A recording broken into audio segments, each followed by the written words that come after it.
Alright, so guys, this is number 9 out of 4.1, and it says, in the game of roulette, a player can place a $10 bet on the number 7 and have a 1 in 38 probability of winning. If the metal ball lands on the 7, the player gets to keep the $10 paid to play the game, and the player is awarded an additional $350. Otherwise, the player is awarded nothing, and the casino takes the player's $10. Find the expected value EX to the player for one play of the game if X is the gain to the player on a game of chance. Then EX is usually negative.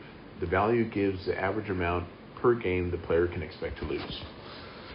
Okay, so let's see if we can figure this out. The way we're going to do expected value, so this is what we call expected value, is we're going to take the probability that we win times the amount of money,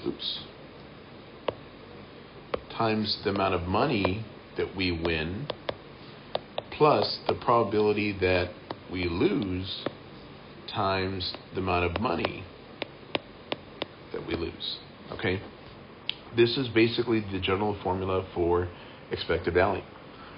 Okay, so let's see. If we're going to win, we have a 1 in 38 chance of winning. So I'm going to put 1 over 38 right here.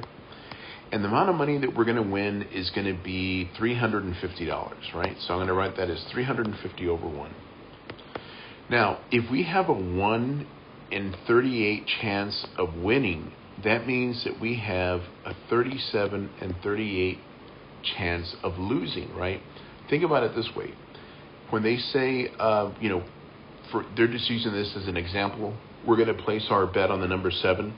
So in roulette, the way roulette works, there's a wheel and 2, 3, 4, 5. I'm going to keep doing this, and the last number that we hit is 38. So there's 38 numbers that we can land on. So if we bet on the number 7, then that means that there's a 1 in 38 chance that we're going to land on that number. So what's the probability that we're not going to land on that number? Well, there's still 37 numbers that we could land on, right? So 37 out of 38 would be the probability that we don't land on 7. Okay, so I'm going to write that again right here, 37 over 38. Now, the amount of money that we're going to lose the $10 that we paid to play the game. Okay. So now I'm going to go ahead and write this out. This is going to be 350, over 38. And because I'm losing that $10, y'all, it's going to be a negative 10. So 37 times negative 10 is a negative 370 over 38. So this is going to be 350 minus 370, a negative 20 over 38. And they're asking me to round this to the nearest cent. So I'm just going to take my calculator right here. So let's see. Let me clear all this out. So I had let me come back, a negative 20 over 38. So negative 20 divided by 38.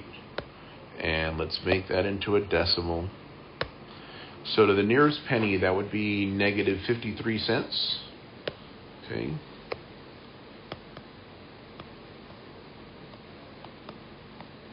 So negative 53 cents. And then the other thing I'm going to do, y'all, I'm going to come back over here. And I'm going to enter my answer in, negative 0.53. And we'll check our answer. And you can see that we got it. Okay, if y'all got any questions, let me know.